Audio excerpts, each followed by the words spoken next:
Bonjour et merci de prendre rendez-vous avec l'actualité tous les jours sur les antennes des médias leaders Truth TV et Watt FM. Vous êtes au tribunal de l'actualité, 4e et avant-dernière convocation de la semaine. Un rendez-vous pour juger les faits majeurs de l'actualité d'ici et d'ailleurs. Une émission que vous pouvez d'ailleurs suivre en streaming sur Facebook et en replay sur YouTube. Je suis Adam Scarlett Ouedraogo, président de ce tribunal. Monsieur le juge, bonjour, bienvenue. Bonjour président, bonjour auditeurs et téléspectateurs. Dans quelques instants, nous serons en tout cas rejoints par le juge Bougma, mais retenez que bientôt, un programme d'immersion militaire a été annoncé à l'attention des membres du gouvernement. C'est une proposition du ministre de la Défense et des anciens combattants. C'est ce qui ressort du compte-rendu du dernier Conseil des ministres. Opportunité et pertinence de cette initiative. Vous aurez le regard des juges dans un instant. Autre sujet enrôlé, c'est la situation sécuritaire au Burkina Faso et la déclaration de l'unité d'action syndicale. L'UAS regrette une dégradation continue de la situation sécuritaire. Le constat, selon elle, est amer et c'est un euphémisme de le dire. Analyse et décryptage sur ces deux sujets après les avant-propos.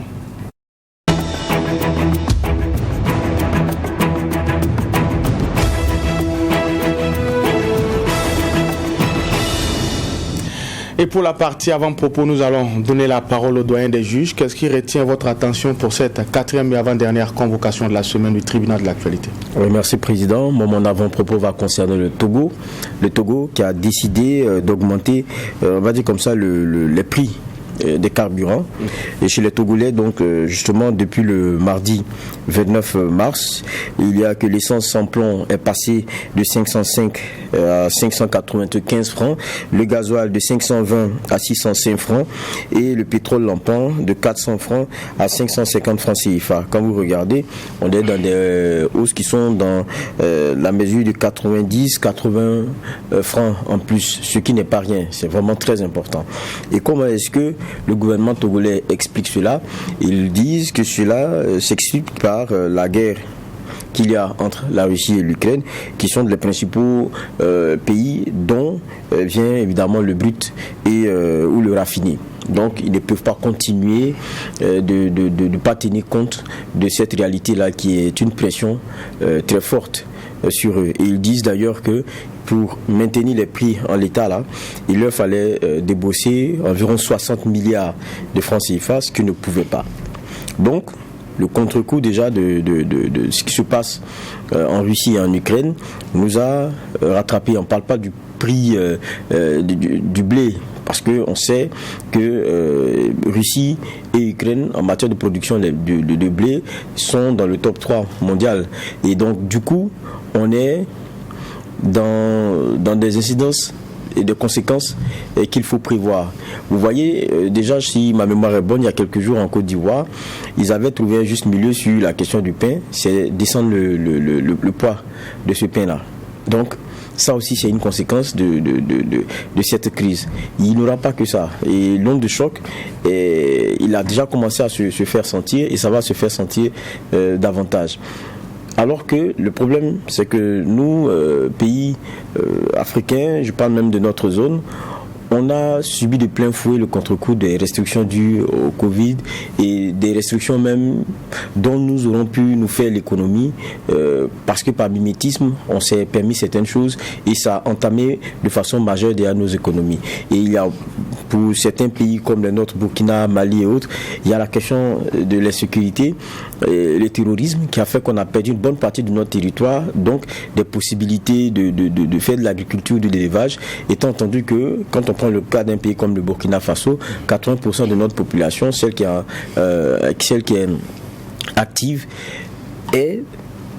ça donne à l'agriculture ou à l'élevage et on sait que ça se fait beaucoup plus dans le milieu rural et ce sont ces milieux-là qui sont le plus touchés par l'insécurité aujourd'hui. Donc on est dans une conjugaison de contextes très mauvais qui font qu'on a une économie qui est en train d'en pâtir.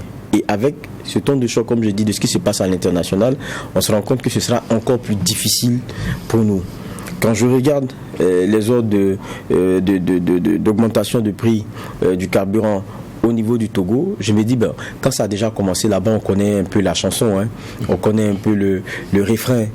Rapidement, les autres tente de tenir, et puis après, on y va tous. On se dit, bon, écoute, si l'autre l'a fait, il faut que les autres aussi acceptent, parce que bon, à un moment donné, nous aussi, on ne peut pas continuer. Les mêmes raisons que donne le Togo, ce sont les mêmes raisons qui sont données ici au Burkina à un moment donné. Alors qu'on est à un niveau de vie cher, un niveau général des prix qui est déjà intenable pour les ménages. C'est là aussi la question de nos États. Tout le monde fait des efforts, on paye tout, on paye des taxes et tout, mais lorsqu'il y a des contre-coups, on n'a jamais de marge de manœuvre, on n'a jamais de levier pour pouvoir juguler ces contre-coups-là.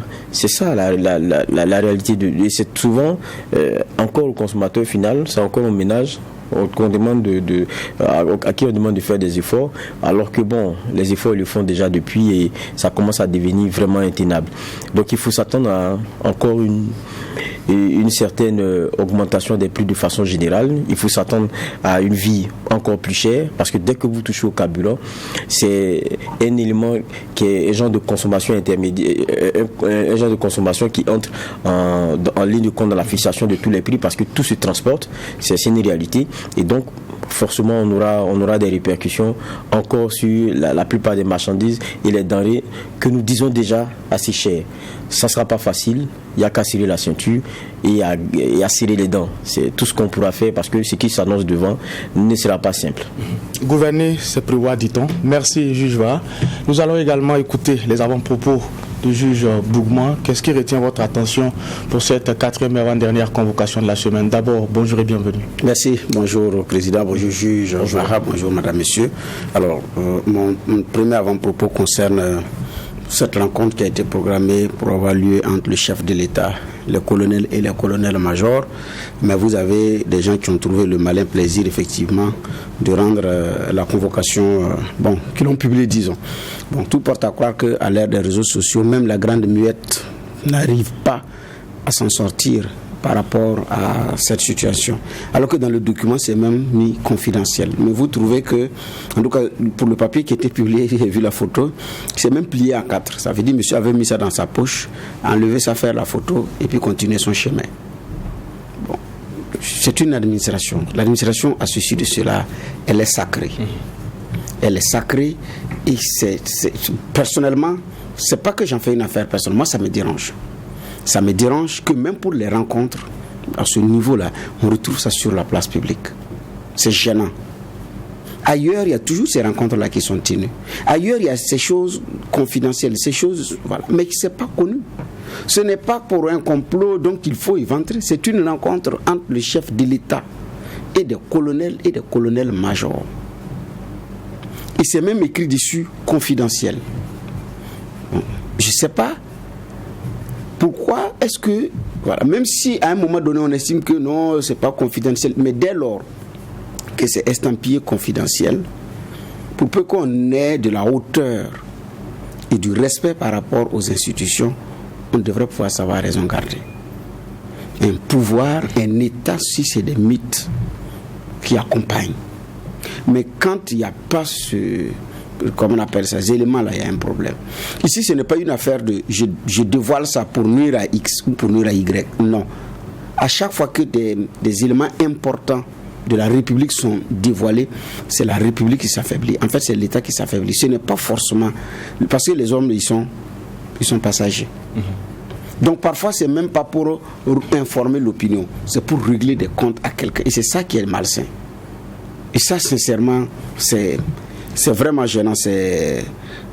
Bon, j'ai vu ça, je n'étais pas très content. Ça, il faut le dire. C'est un coup de gueule. Je dis qu'on retrouve, parce que il disait que c'est nous les civils qui ne savons pas tenir nos langues et tout, mais si ça arrive même au niveau de la grande muette, bon, mais on ne peut pas aussi, parce que on a vu les fuites à un moment donné qui étaient très prégnantes. On l'a vu ça aussi, ça avait occupé l'espace et tout. Maintenant, bon, c'est vrai qu'après la chute du président Kaboré, les révélations sur les dossiers militaires se sont arrêtées. En tout cas, les dossiers avec des preuves matérielles, donc du papier à l'appui, ces choses-là se sont arrêtées. Faisant penser que c'est tout ça pour ça. Mais si vous arrivez également dans de telles conditions, bon, à un moment donné, ça va vous rattraper. Donc je pense également que nous sommes dans une situation où c'est le moment de dire plus jamais ça, et ça doit être à tous les niveaux. Parce que j'ai dit, à chaque fois qu'il y a ce genre d'informations qui sont sorties, c'est une institution qui s'en sort fragilisée, c'est un État qui s'en sort fragilisé, ce n'est pas un individu. L'individu lui passe. Donc, est-ce qu'on a la culture administrative? Est-ce qu'on sait que c'est sacré? Si on sait, mais on profane le sacré, bon, je ne peux rien dire d'autre. Donc c'était ce coup de gueule qui était mon avant-propos ce matin. Merci, juge Bougma. Nous allons également dire merci à l'équipe de réalisation de cette émission, le tribunal de l'actualité, qui nous permet, je le rappelle, d'être ensemble en direct et en simultané sur les antennes des médias leaders Truth TV et Watt FM. Le ministre de la Défense et des anciens combattants annonce une immersion militaire à l'attention des membres du gouvernement. Alors ce programme permettra, je cite, aux différents ministres d'avoir une meilleure connaissance des forces de défense et de sécurité intérieure et de s'imprégner des conditions de vie et de travail du personnel dans l'exécution de leur mission. Juge Vara, c'est une innovation comme on l'a dit, et dans la lutte contre le terrorisme pour beaucoup, tout ce qui peut concourir en tout cas à inverser la tendance est la bienvenue. Votre regard sur ce programme-là qui s'annonce? Bon, moi quand je l'ai vu, bon, je ne vais pas vous cacher, je ne vais pas passer par 4 chemins, je me suis posé la question de savoir pourquoi. Est-ce que c'est ce dont on a besoin aujourd'hui de façon prioritaire? Donc, on va faire aussi une immersion pour ce qui est du ministre des Sports, pour qu'il comprenne comment est-ce que ça fonctionne chez lui. Je ne sais pas. Le conseil des ministres, ça sert à quoi? C'est chacun a son portefeuille, chacun a ses dossiers prégnants. Il vient, il les présente aux autres, il discute, il partage la réalité et puis ils sortent les solutions. Et les ministères qui sont impliqués, de par les questions qui sont soulevées, essaient de voir donc en interaction comment est-ce que ils y vont, étant entendu qu'il y a un maître d'orchestre qui a eu une vision et c'est ce pourquoi il est là. On a tous entendu le président d'Amiba décortiquer les choses et nous démontrer qu'il a un diagnostic qu'il a fait qui a concouru à ce qu'ils interviennent. On a déjà fait le diagnostic, maintenant c'est l'heure du remède. Je ne sais pas pourquoi est-ce qu'on est encore en train de tourner. Je suis désolé, mais c'est ma façon de voir les choses. Ce genre de choses-là, moi, c'est du folklore dont on n'a plus besoin. Vous savez, peut-être que ceux qui arrivent, ceux qui sont ministres aujourd'hui, là, ils viennent d'arriver. Mais le Burkina connaît cette réalité-là depuis plus de 6-7 ans. Chacun ne va pas venir prendre connaissance, mais c'est un perpétuel recommencement. Ils nous ont dit, ils savent quels sont les problèmes. Mais on est en train de tergiverser encore. Pourquoi? On est en train de tourner pourquoi? On a l'impression qu'on est en train de faire... C'est ça, moi j'appelle de la politique politicienne. Nous, on est dans des actions qui, en fait, quand vous regardez, vous vous demandez, mais qu'est-ce que ça nous a apporté? C'est de ça qu'il s'agit. Il faut aller vite à l'essentiel. On dirait que, j'ai l'impression que là, bon, on parlait de l'ancien président comme étant du diesel. Là, je ne comprends plus. Bon, je ne sais pas quelle immersion, de quelle mission il s'agit. Et qui fasse même objet de communication orale sortie de la rencontre du gouvernement. Non. S'il y a 2-3 ministres qui doivent aller voir ce qui se passe parce que ça concerne leur département et que sur certaines questions ils ne maîtrisent pas ils n'ont pas la pleine mesure, ça peut se faire. Mais on a l'impression qu'on nous vend à chaque fois un certain nombre d'actions, mais dont nous ne voyons pas l'intérêt. Ça, il faut qu'on se dise les choses tout nettes. En tout cas, personnellement, je n'y vois pas l'intérêt, je n'y vois pas l'opportunité. Ou bien que ceux qui sont là ne savent même pas ce qui se passe au Burkina depuis là. Auquel cas, dites-nous. Et ou bien, on est encore à se dire que le civil, parce que regardez, quand ils sont arrivés, ils ont chargé entièrement le civil. Quand vous regardez, ils ont chargé le politique d'être à la base de ce qui nous est arrivé. C'est ce qui est sorti du discours du président d'Amiba. Et puis, dans les décisions qui ont été prises après, en maintenant par exemple le ministre de la Défense et tout, on se rend compte que ça veut dire que ce qui s'est passé et les insuccès qu'on a eus, la seule personne qui les porte, c'est le civil.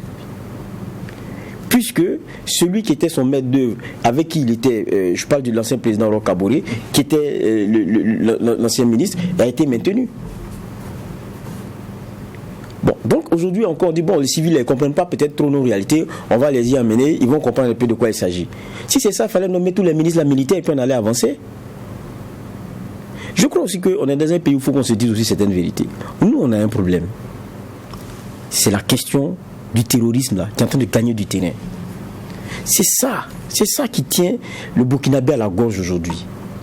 J'aurais même compris qu'on nous dise qu'ils vont aller faire immersion dans les centres, chez les PDI, là, les centres de déplacés internes, parce que là-bas il y a beaucoup de problèmes. Il y a beaucoup de choses qu'on n'ose pas dire. Vous vous rappelez, sous l'ancienne ministre Ilboudou Marshall, qui n'aimait même pas qu'on parle des problèmes qu'il y avait au niveau des déplacés internes, avec les détournements de vivres qui étaient emmenés, avec la réalité de certains déplacés internes, où des dames, selon certains confrères, nous faisaient la confidence qu'il y avait même de la prostitution, des choses qui n'étaient pas bonnes à dire. C'était ça la réalité. Aujourd'hui, où est-ce qu'on en est? Bon, peut-être que s'il partait s'imprégner de ça, moi je pouvais comprendre. Bon, le ministre des Sports, quand il va aller là-bas, c'est pour faire quoi? C'est pour nous apporter quoi? Voilà pourquoi j'ai dit, s'il y a 2-3 ministres qui sont concernés directement par certaines questions prégnantes, on peut le comprendre, ça va se faire rapidement. Mais quand on nous fait sortir ça après une communication orale, bon, il y aura une immersion des ministres. Mais je ne crois pas qu'aujourd'hui le Burkinabé, ce soit ça qui soit sa priorité. Sa priorité là, c'est l'inversion des tendances, qu'il le constate. On est maintenant à 2 mois. J'ai dit, on est d'accord, on ne va pas demander certains résultats ici et maintenant. Mais vous savez, le principal là, vous savez comment est-ce qu'on avance? On avance d'abord parce qu'on a choisi une direction. Sinon, vous ne savez pas si vous partez à reculons ou même si vous avancez. Lorsqu'on a fini de choisir une direction, tout le monde se dit, ah ok, maintenant on est en train de mettre un pas devant l'autre. Mais j'ai l'impression que le Burkinabé, quand il regarde aujourd'hui, ne voit même pas une direction d'abord. Jusqu'à 2 mois après, il ne voit pas une direction. Quand on aura convenu et que nous-mêmes, entre les lignes, on aura vu une direction, on saura si on est en train même d'avancer. Et je crois que là, on est encore revenu dans des façons de faire qu'on avait décriées à un moment donné, où le problème principal il est là, mais on est en train de faire du folklore à côté, on est en train de faire du saupoudrage. Non. Nous, on était contents, on a applaudi lorsque, dès le départ, il y a eu des changements qui ont été faits, des nominations et tout. On s'est dit, bon, au moins c'est des militaires, ils savent où il y a le problème. S'ils font ces changements-là, c'est parce qu'ils connaissent de façon très claire là où ça ne marche pas, là où peut-être il y a des goulots d'étranglement. C'est pour ça qu'ils sont en train de faire ces changements. C'est pour ça que c'est commenté les changements dans le sens militaire. C'est pas commenté. Mais vous faites ça, c'est bien. Jusqu'à récemment encore, il y a eu des changements. C'est bien. Mais avançons sur le dur, avançons sur le problème principal. C'est le théâtre des opérations. Quand les ministres vont finir de discuter avec les militaires dans les casernes, ils vont revenir là, ça va changer quoi? Qui viendra poser le problème de la défense à ces messieurs-là? C'est le même ministre qui en maîtrise vraiment les contours de les pourtours. Je crois que, je ne sais pas, mais moi, quand j'ai vu ça, j'ai dit bon, encore, on est revenu dans notre folklore.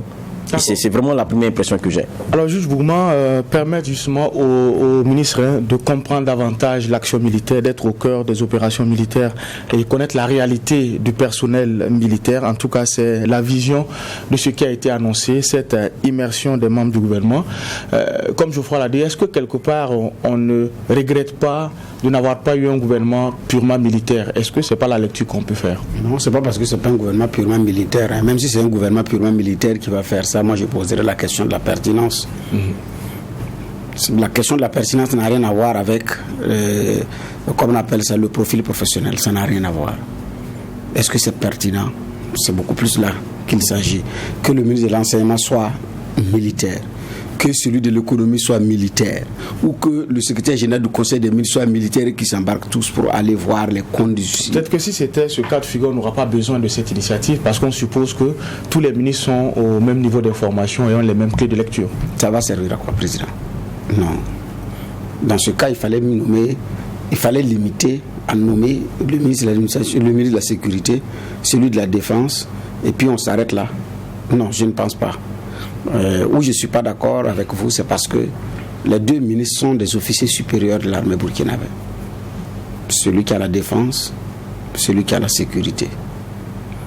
Et ils ont assumé beaucoup de responsabilités au niveau du Burkina. Donc les questions sécuritaires, ils le connaissent.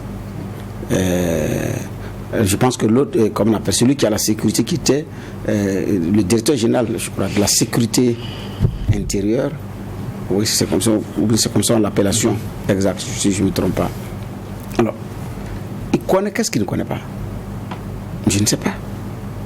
Ensuite, le ministre de la Défense, qui avait même fait des tournées dans des zones dessus des théâtres d'opération du temps où il était ministre de Roch Kaboré. Qu'est-ce qui lui échappe? Alors qu'il a pris part également à la rédaction même de la politique de défense. Qu'est-ce qu'il ne connaît pas? Le chef de l'État qui a commandé des régiments à Dori, Ouayuguéa, et qui a fait l'Est, et qui a été patron de la région militaire, de la 3e région militaire.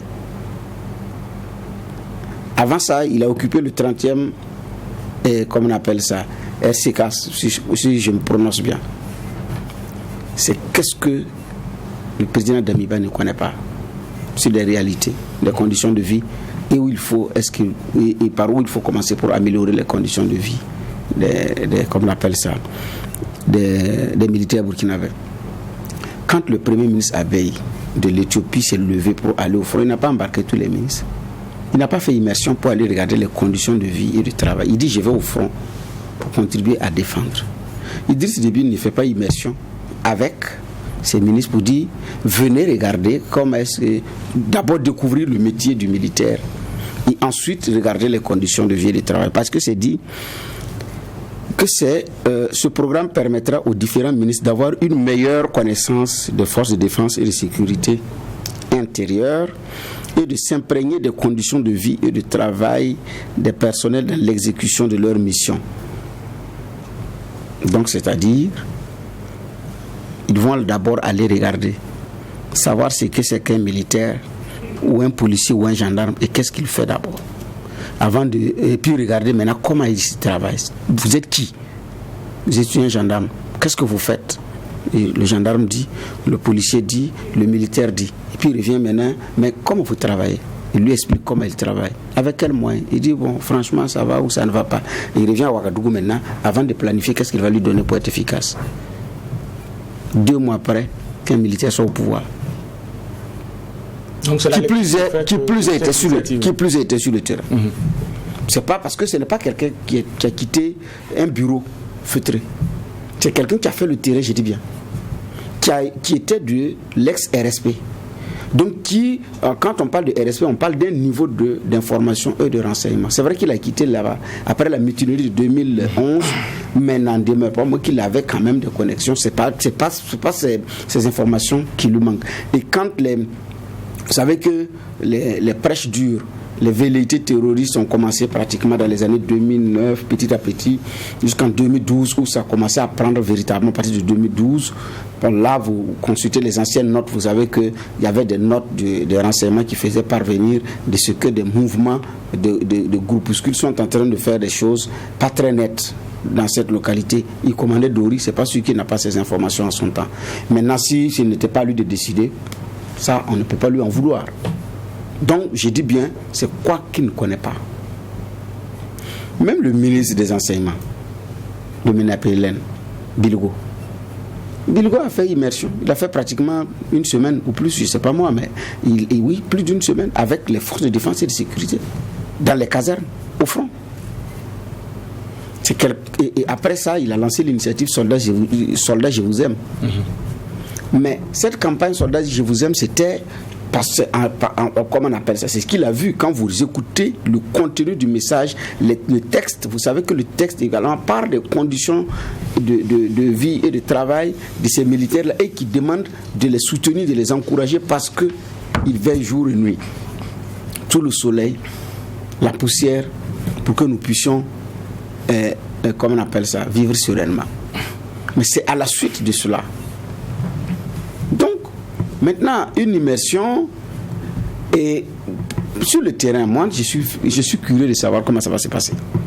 Est-ce que les ministres vont patrouiller les nuits quand on va faire un appel pour dire attention, il y a un mouvement suspect de l'autre côté, et puis les soldats vont débarquer? Est-ce que les ministres vont patrouiller avec eux, ou bien ils vont aller dans une grande salle, réunir les éléments qui vont raconter comment est-ce qu'un militaire travaille et quels sont les moyens à sa disposition pour revenir à Ouagadougou? Si c'est comme ça, je ne vois pas le sens de l'immersion. Donc, j'ai dit, mais je n'ai pas dit de ne pas encourager les forces de défense et de sécurité. Quand nous avons vu le président d'Amiba au front avec certaines images où il a rendu visite, encourager des éléments du front en tant que chef de l'État, nous avions apprécié. On a dit que c'était très bien.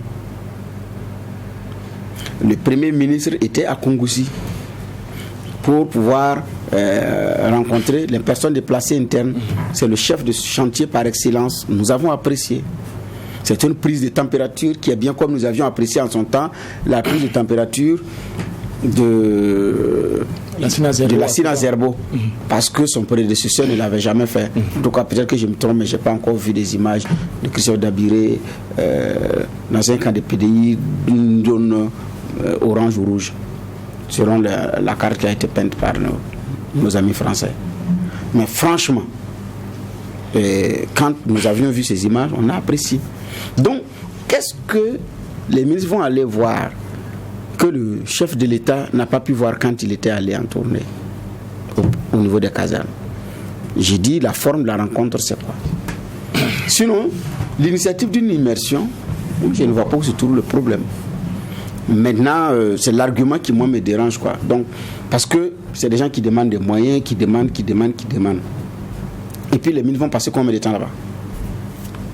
Une journée avec telle entité, puis vous prenez l'hélico pour aller encore rencontrer des éléments d'une autre zone. Non, moi j'aurais aimé que cette visite soit une visite des lieux que l'armée burkinabé a pu reconquérir et que des populations se soient installées et qu'un gouvernement parte avec toute la fierté et l'honneur pour dire nous vous avons installé, vous n'allez plus repartir, nous mettrons les moyens pour que vous puissiez rester et voici le programme de développement qui va aller avec.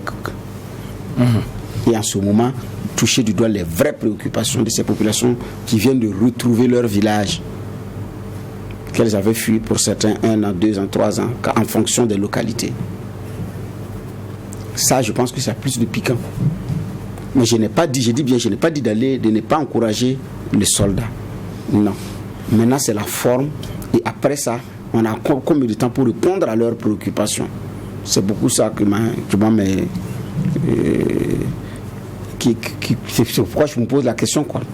Est-ce que ça va être seulement dans les chefs-lieux de région que la rencontre aura lieu, ou ça va réellement être dans les camps? Et en général, pour ce genre de mission, parfois même c'est quand vous découvrez les images que vous savez qu'ils sont allés au front. Mais vous l'annoncez en grand effort de presse. Je ne pense pas que ça va être réellement sur le front. Mais ça risque d'être dans une salle d'un gouvernorat ou de, je ne sais pas moi, que la rencontre aura lieu pour que les soldats expliquent qui ils sont et leurs conditions de vie. Puisque c'est d'abord pour mieux connaître le FDS, la FDS, donc la Force de Défense et de Sécurité, pour qu'elle se présente d'abord, dit ce qu'elle fait. Pour que le ministre d'abord dise, ah d'accord, c'est comme ça, vous, le militaire, ok, c'est bien, très bien. Mais comment vous travaillez? Et puis il explique. Alors, après justement cette prise de décision, à l'annonce de cette immersion, beaucoup estiment qu'il faut peut-être courageusement revenir à la formation militaire obligatoire pour tous les citoyens. Cela permettra peut-être aux Burkinabés de comprendre davantage les enjeux au front et aussi peut-être les décisions qui sont prises en amont. Bon, ça, pour moi, ça devient un autre débat. Ça devient un autre débat qui n'est pas celui de l'immersion des membres de notre gouvernement. Peut-être. C'est vrai, on dira que peut-être le Burkina est dans une réalité où, à un moment donné, il faut, comme certains le disent, qu'il y ait un genre de, à ceux qui nous opposent, un genre de guérilla. Il faut que les populations soient mises,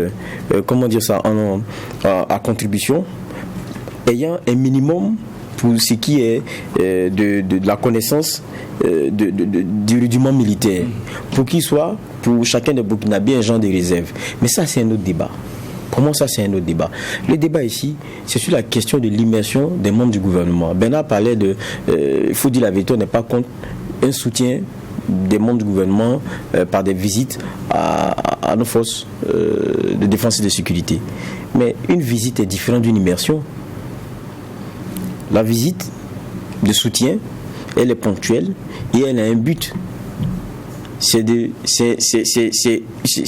relation avec un message premier. Une immersion, c'est venir dans les conditions de quelqu'un, les constater et quelquefois même les subir en même temps que lui et après en sortir avec un autre regard. Alors pourquoi je dis ce qu'on a nommé, on savait depuis le discours du président Damiba, le problème prégnant, la sécurité, il nous l'a dit. Donc les choix qui ont été faits, c'est en conséquence de cela. Ou bien c'est maintenant qu'on va leur faire comprendre ce qu'est la réalité de notre armée, c'est maintenant qu'on va leur faire comprendre ce qu'est la réalité, ce qu'il faut défendre. Non, je ne crois pas. Je ne crois pas que ce soit ça le moment. Je ne crois pas que ce soit pertinent aujourd'hui. On a plus des gens qui, dans leur domaine d'activité, au regard du contexte, peuvent apporter quelque chose.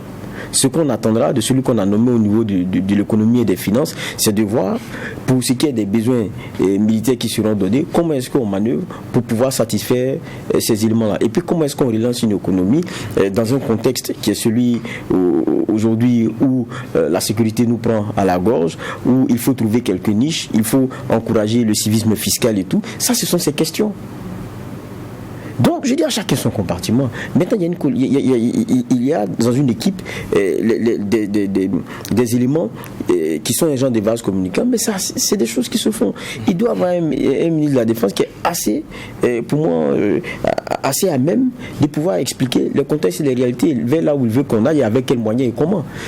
Je prends, comparaison n'est pas raison, mais je dis toujours faire des parallèles n'est pas aussi souvent, comment dire cela, à écarter. Prenez le cas du Mali. C'est des militaires qui y sont. On est un peu dans la même réalité que le Mali. Goïta et ses hommes, est-ce qu'ils viennent discuter d'autres choses? Quand vous les entendez là, est-ce qu'ils discutent d'autres choses?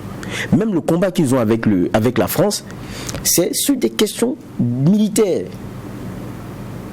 C'est ça la réalité. Quand vous écoutez le discours malien, la sécurité est au centre. Les actions concernent la question sécuritaire.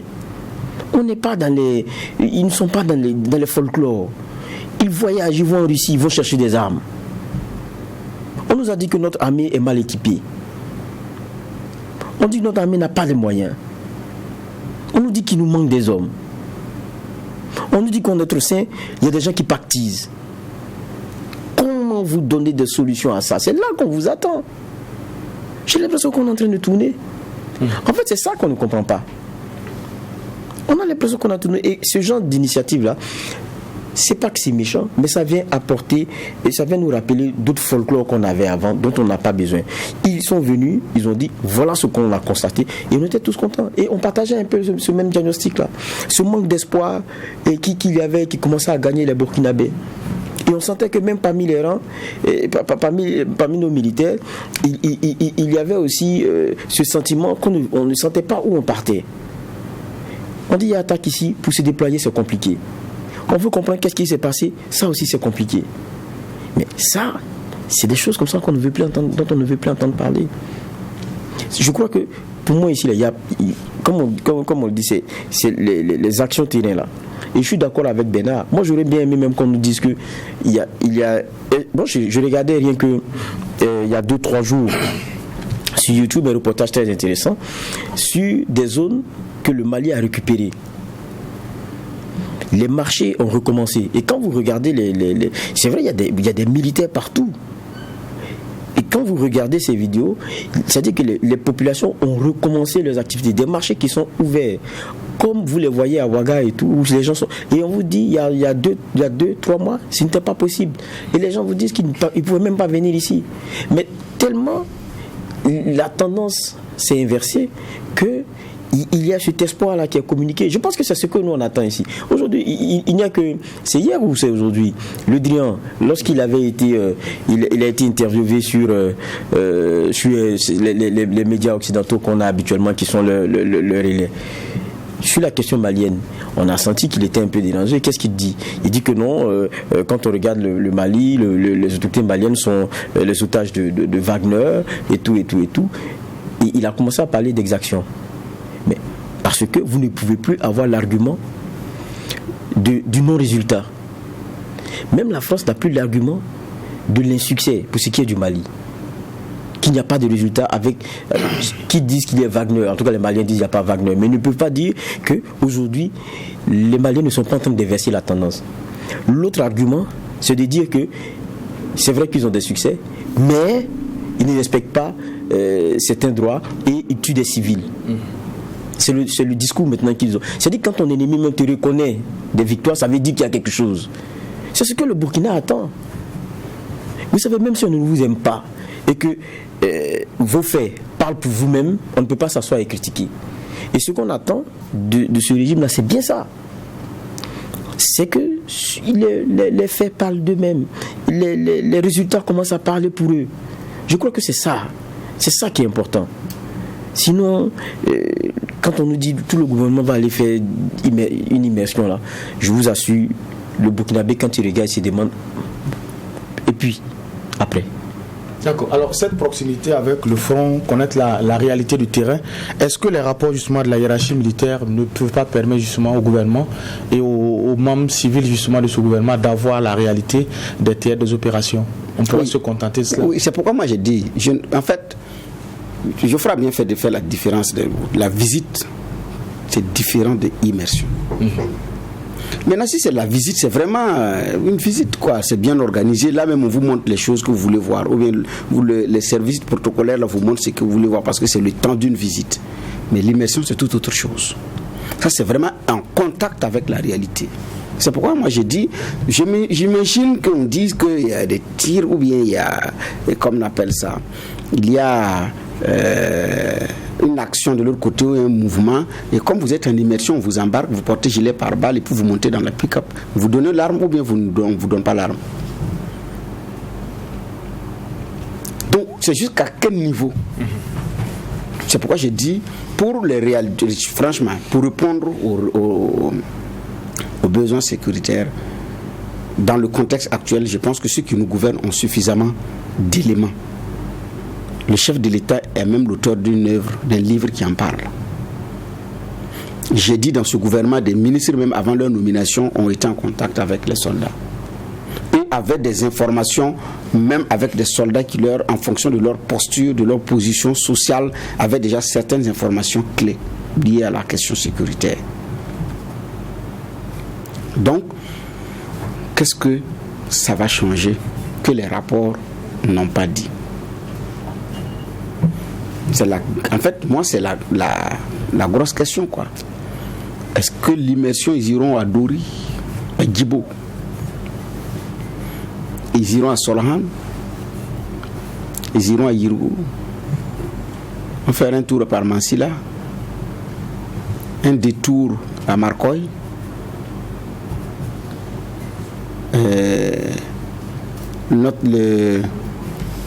ou à Nassumbu, où a eu la toute première attaque d'envergure qui avait vraiment touché nos soldats à un certain niveau, dont les images étaient très horribles.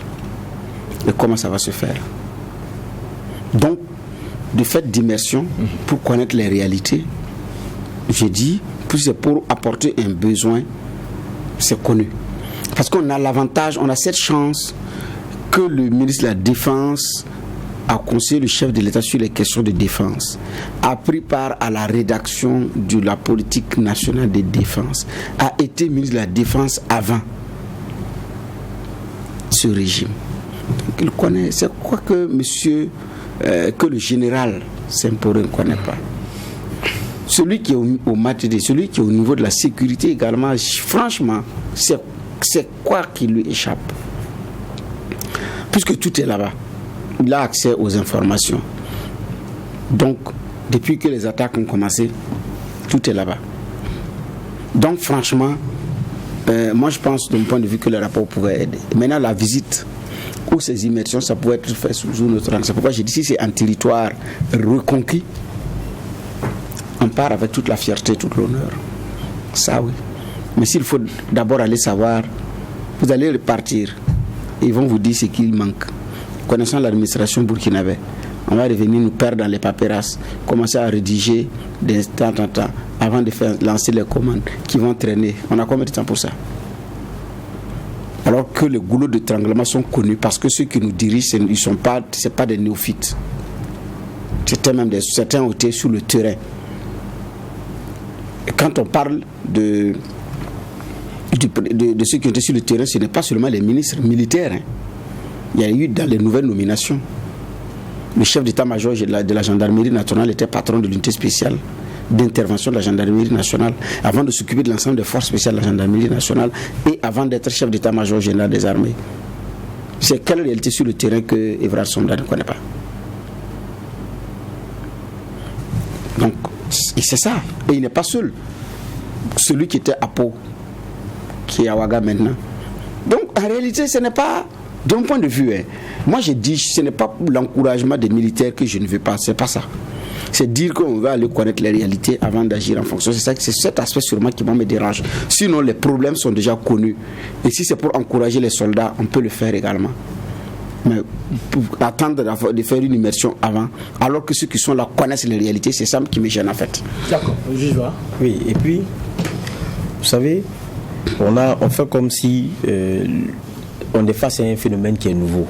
On a peut-être une nouvelle équipe, mais on n'est pas face à un phénomène qui est nouveau. Et la nouvelle équipe là vit dans ce pays-là et voyez ce qui se passait.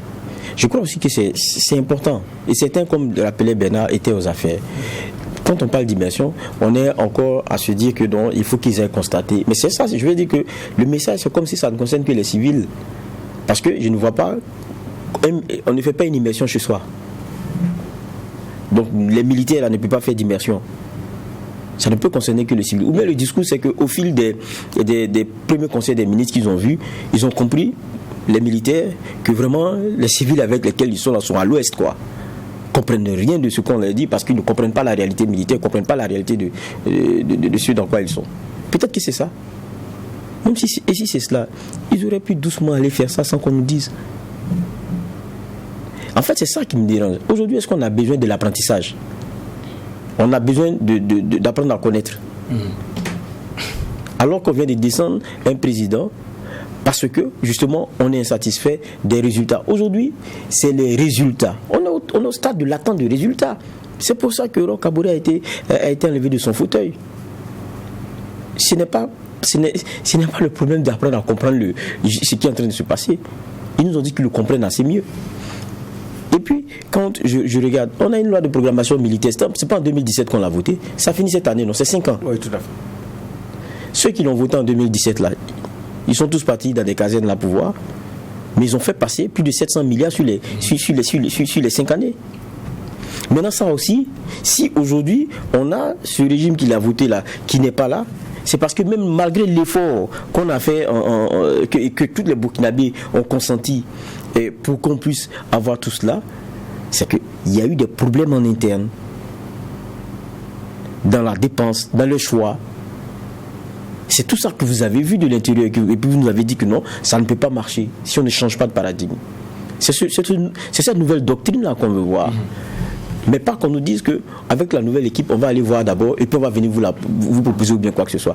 Je crois que c'est ça en fait qui dérange dans le message qu'on a aujourd'hui. On n'est plus à régler ou bien à vouloir faire. Non. On a descendu parce qu'on n'a pas de résultats. Il faut des résultats. Et c'est ce que les Burkinabés attendent. Merci, monsieur le juge. Nous allons changer de sujet, mais on reste sur la même problématique, la question sécuritaire. Et 2 mois après le putsch du 24 janvier 2022, l'UAS en tout cas constate que le constat est amer sur le terrain et la situation sécuritaire n'a guère évolué. Au contraire, elle s'est davantage dégradée. Donc c'est la lecture de l'unité d'action syndicale sur la situation sécuritaire, et cela à travers une déclaration qui a été signée le 29 mars dernier. Alors juge Bouma, quand on lit cette déclaration-là, c'est quand même assez fort et ils sont pas très tendres vis-à-vis des autorités en place. Oui, mais c'est une position assumée. C'est aussi dans la même ligne de sortie de l'unité d'action syndicale. Donc ce n'est pas nouveau et c'est leur façon également de le faire. Et quand ils veulent parler d'une actualité, c'est sans complaisance, c'est sans Ce n'est pas ça quand je vais dire, mais c'est avec toute la sincérité et la vérité. Maintenant, le choix des mots, c'est aussi leur liberté de choix. Et le ton, c'est aussi symptomatique de la situation. Est-ce que ce qu'ils disent, c'est vrai ou ce n'est pas vrai? Ce qu'ils disent est vrai. Donc, dès lors que c'est de la vérité, maintenant, ce qui reste, c'est comment est-ce qu'on le dit. Mais ils ont choisi librement de le dire de cette façon. Et puis bon, on voit que ce qu'ils ont dit, c'est la vérité. Voilà, par rapport à la situation du terrain qui a été dépeint et aussi par rapport à l'évolution des choses. Donc, c'est, je pense aussi, un tir de sommation à l'endroit des autorités actuelles pour qu'elles puissent se mettre en tête qu'elle ne peut pas, elle n'a pas droit à l'erreur. C'est comme ça, moi, je conçois cette sortie de l'UAS. D'accord. Alors, juge Bougma parle de tir de sommation, de piqûre de rappel. Vous avez vu cette déclaration-là. Alors, on l'a dit, ils ne sont pas allés du dos de la cuillère. Ils estiment que les actions sur le terrain ne sont pas à la hauteur des attentes. On est beaucoup plus dans des effets d'annonce qui ne rassurent pas les populations. Je crois que ce que dénonce l'UAS est fort lié au premier sujet qu'on est en train de faire et qu'on est en train d'avoir. C'est-à-dire, pendant que vous attendez des résultats, on est dans un autre discours. Alors que le temps n'est plus celui du discours. Je crois que c'est ce qu'il rappelle. Et le temps est celui de l'action. Et alors que sur le terrain, on a l'impression que on a toujours la même fréquence et quelquefois même avec des bilans encore plus corsés que par le passé. Donc, ce n'est pas dire que ici et maintenant, ce qu'on attendait une semaine après, c'était que tout change et tout s'arrête et qu'il n'y ait plus de terrorisme et qu'on les ait tous boutés hors du Burkina. C'est pas de ça qu'il s'agit, mais qu'il y ait cet espoir-là qu'on commence à sentir parce qu'on sent une direction et bonne qui est donnée. Je crois que c'est ça. Et même si on veut être clair avec nous-mêmes, je pense qu'il y a un rapport d'il y a peut-être un mois en gros. Vous savez, nos forces de défense et de sécurité elles-mêmes font le rapport du théâtre des opérations, de ce qu'ils ont pu mener et tout. Il y a un mois, le rapport reconnaissait la recrudescence des attaques. Donc, ce n'est pas un fait nouveau. Et puis tous sur les plateaux ici et à travers beaucoup de points de presse, notamment des ressortissants de certaines régions du Burkina, il y a eu la question de décrier l'insécurité qui est devenue encore plus grande. Ça, ce sont des faits. Et sur les faits, il n'y a pas d'interprétation, il n'y a pas de façon de voir. Il y a des parties du Burkina où ça souffre, où ça ne va pas, et où on sent que les terroristes ont avancé. Ça, c'est des faits. Et donc, l'UAS a raison de rappeler cela. C'est un fait. Maintenant, c'est pour rappeler le fait qu'on est pris par des choses qui sont très importantes. Et donc, depuis, on attend l'action qui nous a été tant promise. Je crois que c'est le rappel qu'ils sont en train de faire. Mais eux aussi, vous savez, une action syndicale est dans son rôle et dans son combat. Parce que derrière aussi, n'oubliez pas qu'il y a son combat. Les syndicats, ils défendent les intérêts de leurs membres et tout. Vous allez voir le travailleur aujourd'hui, le travailleur burkinabé qui se retrouve dans certaines zones, vit certaines réalités. C'est vraiment pas facile pour tous les burkinabés, même d'ailleurs. Donc je pense que c'est juste, comme le disait Bernard, c'est juste une piqûre de rappel. Et puis, n'oublions pas que, dans tous les cas, dans le gouvernement maintenant, il y a quelqu'un qui rappelait ça tout le temps. Seulement basé, même quand c'est dans notre plateau, il aimait s'asseoir. Oui, c'est la chaise où je suis là. C'est ici qu'il était assis. La même déclaration là. 2-3 mois avant, ici, ça allait être le même mot, le même propos. Mais maintenant, il est dans l'action. Donc, c'est différent. Et si les mêmes discours continuent, c'est interpeller les nouveaux hommes que, attention, vous êtes là, c'est vrai. On est indulgent parce que ça fait pas si longtemps, mais ceux qui sont en face, ils n'attendent pas. Ils continuent. Donc, allons à l'essentiel. Je crois que c'est le message. Alors à l'essentiel, effectivement, dans la déclaration, l'UAS est revenu sur le maintien de l'ancien président en résidence surveillée, l'arrestation, en tout cas, de l'ancien président de l'Assemblée nationale pour les acteurs syndicaux, ils estiment que c'est beaucoup plus de la diversion et c'est pas la priorité actuellement. D'ailleurs, pour la situation du chef de l'État, ils estiment que c'est une détention arbitraire. Votre regard là-dessus? Non, mais c'est vrai, c'est une détention arbitraire, ça repose sur quel fondement juridique? Ils sont nombreux qui le dénoncent et ça c'est vrai. Donc pourquoi? La question qui a été donnée que c'est pour des raisons sécuritaires et puis ça s'arrête là. Donc du fait de déclarations de détention arbitraire, effectivement c'est vrai. C'est comme le cas de l'interpellation du président de l'Assemblée nationale. Ils ont mis toutes les deux, donc la situation du président et la situation de Alassane Sakandé dans le même panier. Et ils disent que c'est des arrestations arbitraires. Donc effectivement, il y a et j'ai dit mais c'est aussi la vérité. Parce qu'on a même une CEDEAO qui demande la libération de ce dernier. Mais donc, il y a beaucoup de gens également qui se posent la question, plusieurs personnes qui se posent la question de savoir le sens de l'interpellation de l'ancien président de l'Assemblée nationale. Que c'est activisme politique débordant et que c'est lui qui finance les écriteaux libérés Roch Kaboré. Bon, si ça ne tenait qu'à ça, s'il y a autre chose, oui, mais si ça ne tenait qu'à ça, c'est des actions qui participent également de l'interpellation, de la libération du chef de l'État. Maintenant, aujourd'hui, Roch Marc Christian Kaboré en détention, c'est pourquoi? C'est des risques à ne pas prendre pour rien. Et puis, ça dit que l'explication, c'est quoi? La raison, c'est quoi? Ben, c'est ça l'arbitraire. Donc, l'UAS embouche la même trompette, mais demandez à l'UAS si elle est d'accord avec certaines actions du président Kaboré. L'UAS vous dira non. Demandez à l'UAS si elle est d'accord avec certaines actions du président Alassane Sakandé. L'UAS vous dira non, pas du tout. Parce qu'ici, il s'agit de questions de principe, il s'agit de défense des droits de l'homme, de la dignité de quelqu'un qui a droit également à la liberté, parce que ça a été proclamé d'abord par l'acte fondamental, ensuite la charte de la transition et la constitution qui a été rétablie, qui a consacré les droits d'aller et venir du citoyen et qui dit que nul ne doit être arbitrairement détenu. C'est même eux qui ont dit. À la proclamation même déjà de l'acte fondamental, ça avait été clairement dit. Nul ne doit être détenu de façon arbitraire. Eux-mêmes l'ont dit dans l'acte fondamental. Après, la Constitution a été rétablie et puis la suite, on la connaît. Donc, sur ces motifs-là, qu'est-ce qui fait que vous le détenez encore? Donc là, l'UAS a raison. Donc, c'est des arguments qui sont tenables, qui sont vrais, il n'y a pas à discuter. Mais maintenant, si c'est la personne du président Kaboré ou bien ses actions, et demandons une appréciation de l'UAS, naturellement, on aurait une autre lecture. Mais si c'est des questions de principe, quand c'est des questions de principe, il n'y a pas à tergiverser.